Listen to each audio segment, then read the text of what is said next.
This is the Fifth Estate winning headlines, your media police post. In this segment, we summarize some of the headlines that you might have missed this morning. But we also take a look at the political pieces that we call cartoons in this country. Today is the 15th of May 2020 and I am 2J. I'm 2. And I am GK, and in case you missed the headlines, here they are. In the Daily Nation, Raila orders purge in ODM. In the Standard, Uhuru's Superpower Alliance. And in the Star, inside Kenyatta's succession war team. Very saucy things. Very. I suspect we should begin with the Standard and perhaps the Star because they speak about the same things. Absolutely. Yes. So essentially, I'll just take the Standard. They say new lineup.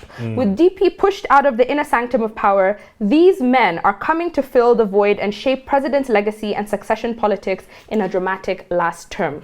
So they outline some of the people who have been roped into this government of national unity. We have Raila Odinga, Kalonzo Musyoka, Gideon Moi, Moses Wetangula, and finally Isaac Ruto. I love it. It looks like a perfect team of representation. It does, and Isaac Ruto is very key there because he's the man who's going to disturb Ruto's peace in his backyard. Like a mosquito. If there's anybody who speaks so much bile or has spoken so much bile against William Ruto in the past, is actually Isaac Ruto. So he's the man to have on this side, on that side. Another thing that the Star outlines is the fact that Aden Duale has had to been pulled into the fold. I think he's realized what is going on and he doesn't want to be left on the outs. So it seems like he has stepped into line, which for him I'd say good choice. A whole lot of them yesterday were changing their Facebook profiles to have Uhuru Kenyatta there. Hey, politics is about interest. Absolutely. If the facts are changing, you also change your mind. So what do we say? We have a 3-part criteria that we use to break down the headlines. We ask ourselves, is it topical or speculative? Is it repetitive or groundbreaking? And is it thoughtful or just plain lazy? I like Uhuru's Superpower Alliance. What are they saying in the Star? The Star, inside Kenyatta's succession war team. Now, in that team, you have one David Morathe, you have Raphael Tuju, you have Uhuru Kenyatta, and you have Nancy Gitau. Well, it's nice to have a war team, but who told the Star is Kenyatta's succession? Is Kenyatta, Uhuru Kenyatta succeeding himself, or is he going to leave office? What makes them think it's a succession? Oh, those are fighting words. Yes, very interesting. Who told you these secrets? But I think what we're seeing here... they seem to know a lot more than we know. And they're saying, but if anything, for me, looking at both the Standard and the Star, it feels like Uhuru got top pickings of all the best, players to have on his team. Good allies. Who is left for the DP? You see, and that is exactly where I was going. If I was William Ruto, I would hate to face this team because I don't think there's a time they've lost. And you see, I think there should be an approach by William Ruto. If there's a time to back down and retreat, it is now. Because should you go on with this, then their plan is going to go to the full hog. So you're basically saying to the DP, you're either in or you're out. You're in or you're out. And he must read the times. And not even just to the DP himself, even to Ruto allies. There is no way they're going to leave enemies, rebel MPs standing and expect those and expect the state not to come for them. The Moses Kurias, the Kimani Ichung'was, the Ndindi Nyoros. What the hell are you people doing? And I think what all of this is pointing to is a bigger picture that I think a lot of people are failing to miss. The direction that the president is taking us in is to avoid this cyclical violence that we have every election year. We're trying to head towards elite consensus, towards hegemony. And I feel like right now, if anything, the DP should be villainized for not seeing what is happening. I think that he should get into line. You know what 2J is going to come? A recall is coming for these rebel MPs. And very soon they'll actually be trooping to State House and kissing the feet of the head of state. But we say politics is about interest. We're seeing a reawakening of Jubilee. Some will say it's late in the game. Some will say just in time. Let's move to the Daily Nation, where Raila is ordering a purge in ODM. So it is said that he himself is getting his house in order. He has seen that Jubilee is getting their act together, and so he has decided to follow suit. Apparently, there was a 4-hour meeting at Orange House in which a number of things were discussed. Now, the the main point for the ODM meeting may have been, how do we prepare National Assembly to get the numbers that we need so that we can pass an impeachment motion, should there be, or pass BBI, should there be a need to pass it. But I think it's a good strategy. Get your house in order to take advantage of any opportunity that may be coming up. So I think good on Raila. Do you think Raila Odinga just got a little bit jealous when he saw Uhuru Kenyatta doing a paget in Jubilee? So say, oh, he did a paget. I want one too. I mean, but you already have people like Narok Senator Ledama or Lekina sort of going against party position and what the party position wanted. So he's sort of saying, before it gets too far, because it doesn't start. It doesn't go wrong. It starts wrong. If it happens, this is the most excitement we've had in 7 years. Absolutely. And if it happened to Wetangula, it will definitely happen. And maybe Uhuru Kenyatta moving forward needs a disciplinary committee in Jubilee. Like it needs one that is active, that is constantly as soon as something happens, we're putting people to question. And it should have military generals. Who do we give our winning headline? You should give it to the Star. To the Star? To the Star, I would agree. Yeah, to the succession war headline. Team. There you go, the Star gives us our winning headline. On to the political pieces that we call cartoons in this country, where we also have a 3-part criteria. We ask ourselves, is it humorous or dry? Is it satirical or pessimistic? And is it effective or just plain lazy? You have Ndula of the Nation, and it's a caricature of Uhuru Kenyatta. And he's standing outside the restrooms. First restroom is a Jubilee restroom, and it has toilet paper that is labeled court orders. And there you have, in yellow dress, Moses Kuria, you have Kipchumba Murkomen and Oscar Sudi. And they're in stripes, like a prison uniform. Absolutely. And that room of theirs, the toilet is full of pee. And next to, and Uhuru is saying, see you in court. Oh, wow. So I think this is, what's his name? Kipchumba Murkomen and Susan Kehika, I think, have taken the legal route. And that decision of taking them out of Senate Majority Leader and Senate Chief Whip, they don't agree with it, so they've gone to court. I don't know who is saying see you in court. Yeah, I think also what the cartoon is saying is that the president has presented them with no options. There's no way to get into Jubilee because the only toilet paper accessible to them is court orders. They can go to the gents, they can go to the ladies, but at the end of the day, that Jubilee door is closed. It's closed. Until the president opens it. So and isn't it ironic that they now have to rely on the same court that others were saying, sort of, can you guys shape this up so that it can work? So they are pressed. But they can't enter. Then they're being shown the other doors. Okay, shall we park it? Yes, and look at the Standard. In the Standard, Gado has drawn for us a comic strip, Conspiracy Inc. 2. And in each quadrant you have, looks like an American, saying, listen, if you gargle with bleach, you are good. Another one says, actually, the testing kits are meant to infect you with coronavirus. Somebody else is saying, COVID-19 is just like the flu. Another person from church saying, Corona is Sodom and Gomorrah 2. God is unleashing his wrath to infidels. And then you have a Muslim or somebody, I don't know. An African. An Arab. If you wash yourself with my blessed water, you'll be cured of coronavirus. And then the last person, they've now released COVID-20, and then we should be prepared for the third wave, COVID-21. It's basically, I think, the controversy, the conspiracy, all the misinformation that is surrounding coronavirus. I think there's a continuation of this motif that Gado has going on. I appreciate it. But I would say that we toss it. I think we toss it. I mean, we're buying the papers again, so toss. I've missed this part. You have, wow. You have in the Star, Ozone, caricature of Uhuru Kenyatta and William Ruto. And it's the Tuko Pamoja handshake logo of Jubilee. But Uhuru Kenyatta's fist is it's an iron fist. And the caption there is, Uhuru tightens his grip on the party. I'm all for this. I'm all for this. And I think, you know what? I think Gema is actually in love with a strong president. Yes, and there's nothing wrong with changing his stance now if the change is going to lead us in the right direction. Absolutely. I think that's the beauty of it. You cannot have people articulating something that doesn't fit with your party position. But William Ruto is kicking the logo away. So. Willingly, or is he trying to enter? I have no idea. Of course, it's willingly. It's willingly. So what do we say is our Who do we give our winning cartoon? The Iron Fist one. Really? I'm Yes. actually going to shift, and I'm going to go with Ozone. Yeah, I'm good. That's the one. No, Ozone. I'm going with Ndula of the Daily Nation. Yeah, do love the Daily Nation. Then pressed at the toilet. Yeah, I like that one too. Jubilee stall is closed. Yes. It's because you realized they were pressed. Okay, yeah. I'll actually shift as well. There So you we have toss it. the story. Yes, there you have it. Our winning cartoon from the Daily Nation. And what is our final thought? And now our final thought. It is inspired by the rivalry between Ferrari and Lamborghini. Cars we'd all love to own. Oh yes. Before you do, may I give a summary of the week? Yes. Okay, so we've been looking at famous rivalries. On Monday, we looked at the rivalry between Hearst and Pulitzer, where Hearst, the son of a millionaire, and Pulitzer, the son of a destitute immigrant, were both running competitive newspapers.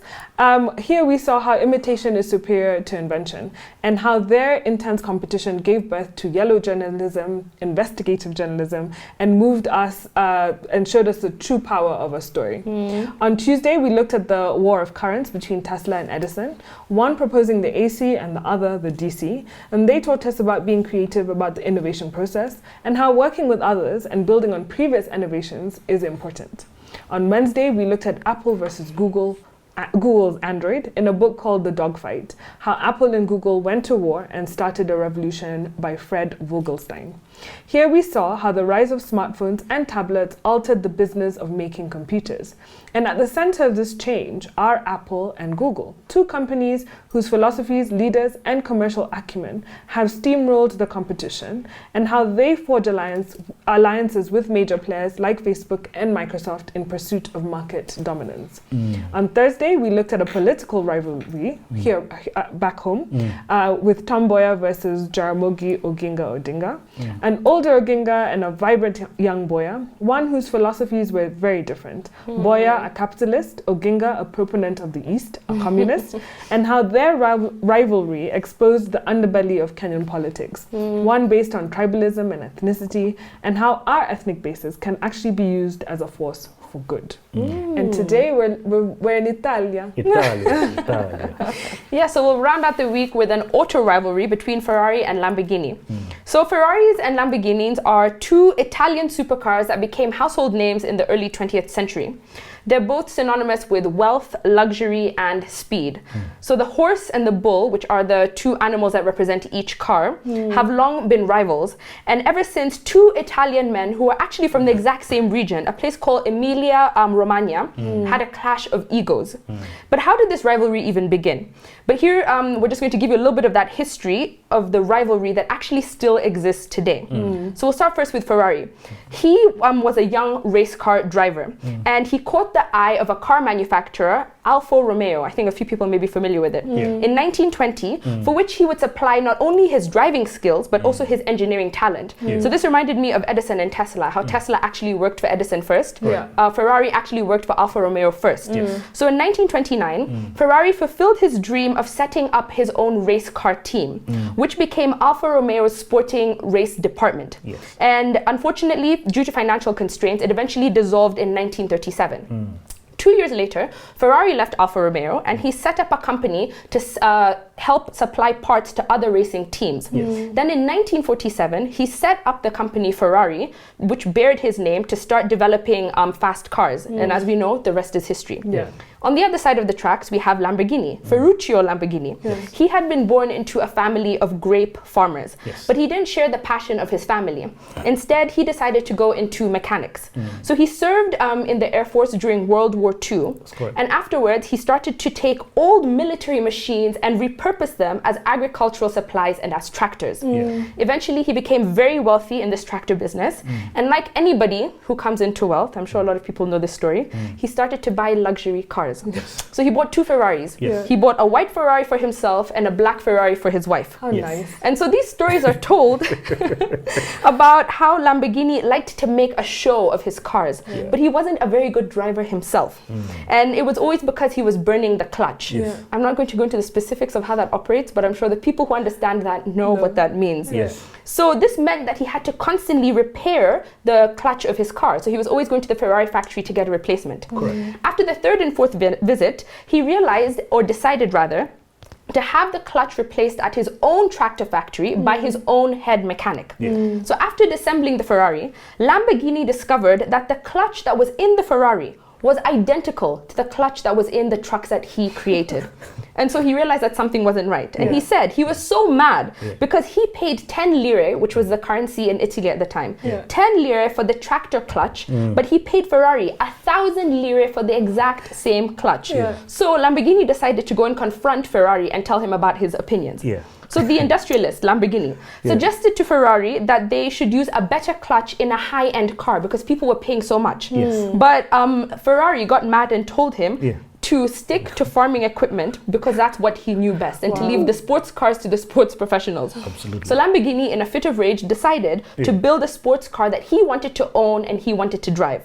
6 months later, Lamborghini debuted his first Lamborghini at the Turin Car Fair, and it was a smash hit. Today, in 2020, a starter is like the most basic you can buy. Most basic Lamborghini retails for $180,000. That's about 18 million shillings.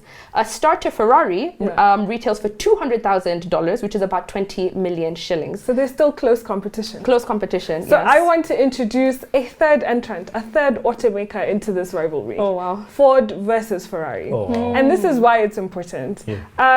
Basically, Ford, through competition, pushes Ferrari, and as well they push each other in order to create better race cars for themselves.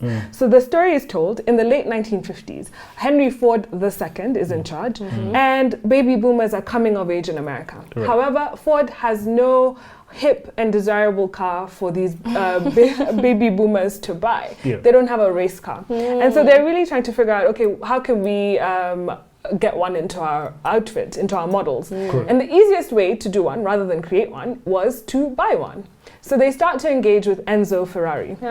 And so they have a series of meetings, and at the 11th hour, Enzo Ferrari backs out. He does not sell his stake in Ferrari to Ford. Instead, he sells it to a fellow Italian automaker called Fiat. Now, it turns out, I don't know how true this is, that Enzo never intended to sell to the Americans, who apparently had ugly factories and sold ugly cars. Oh, wow. The Italian had used Ford in a deal to leverage their price so that Fiat would want to pay a higher price for Ferrari's shares.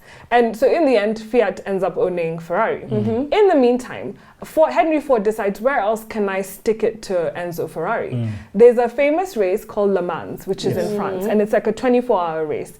And in this 24-hour race, basically you do a series of circuits for 24 hours, and Ford didn't have a car, but had hired a man named Shelby Carroll to create one. It was called the GT40. This is where the GT40 started to be modeled. I've learnt a lot about cars, by the way. I can see. That's what I'm saying. Hey. And so there's a famous film called Ford versus Ferrari, which has helped me get to this place. And I think everyone should watch it. It's a very compelling film about friendship, resilience, grit, and all sorts of things. Anyway, so Shelby faces many obstacles as he's creating this race car for Ford. And one of the things he says to Ford is, you can't win a race by a committee. And he was basically saying there's too much bureaucracy between me making this race car and what Ford and its executives want to achieve. So there are 3 lessons I want to leave you from this. Firstly, watch the film so you see who won the Le Mans race. It was a very controversial finish. But 3 lessons. 1, don't adapt new technology until you know what problem you're trying to solve. So don't just start adding things to a race car, and you need to figure out what it is. Is it aerodynamics? Is it the brakes? Is it balancing? What's the objective? Number 2, flatten your decision making. So shortening the feedback loop between who needs to make the decisions and them actually doing it. And Shelby insisted that he report directly to Henry Ford, not to the executives. And reducing any set of activities, reduce the quality or efficiency of operations that are not known by other managers. So that's what that means, flattening your decision making. And number 3, learn from others. Look outside your team, company, or industry for better ways of doing things in the companies, in the sector that you're in. So if Ferrari is doing it well, how are they doing it well? If Lamborghini is doing it well, how are they doing it? And lastly, if anything slows you down, you will lose. So get rid of those things. I feel like all of those lessons could apply to people in government as well. Yeah, and life generally. Wow. Now, there was one man who was instrumental to the success of these 2 rivals. And without him, they probably would not have been successful as they are today. And his name is Giotto Petrini. Tuji, have I said that right? I wouldn't know. I'm from Africa. Oh, right. Okay. Now, this Petrini man, Giotto Petrini, he used to work for Ferrari. And he was part of an elite team known as the Gang of 5. Now, one time, in what was known as the Palace Coup, this Gang of 5 staged a protest over some internal politics. And Giotto Petrini was fired by Ferrari. Now, Giotto went ahead and he opened up his own engineering firm, and he called it Società Autostar. Why do you have to say it with the accent every time? Because I don't know, I read this thing and I started feeling Italian. Mafia, all right, go for it. Now, prior to Lamborghini opening up his factory, he approached this Giotto guy and he told him, I want you to construct and design for me a V12 engine. Now, for those of you who may not know what a V12 engine, these are 2 sets of 6 cylinders, and they are 6 plus 6 is 12, and they form a V-shape. A V-shape in the engine. That's why it's called V12. Now, some cars that have V12 engines include S500 or some of the supercars that we know, including these ones. Now, Ferruccio Lamborghini wanted Giotto to create a V12 engine just like the one he had created at Ferrari.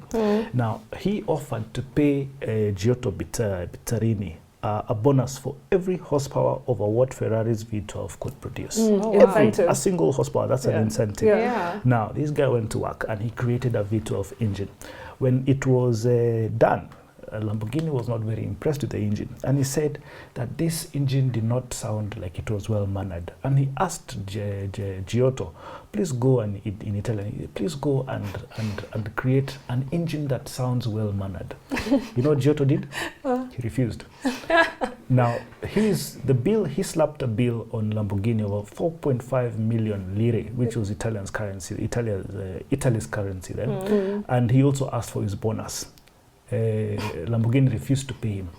Now, Giotto went to court, and the court made Lamborghini pay this amount of money. Now, you guys will not imagine what happened. As all this was happening, Lamborghini had already made a decision to use the V12 engine. Long story short, from 1963 to 2010, Giotto's engine was used, and other subsequent variables were used on all the Lamborghinis that were made on the Lamborghini. Fantastic. But also as well, Petrini used to work for Alfa Romeo. So Alfa Romeo, Ferrari, Lamborghini would not have been as successful without Giotto. Fantastic. Petrini. So on a day where we had a winning headline from the start, let me just toss these things. Yes, toss the headlines. And a winning cartoon from the Daily Nation. I want to leave you with this. Kenya's going through something. But in war, remember, you can only be killed once, but in politics, many times.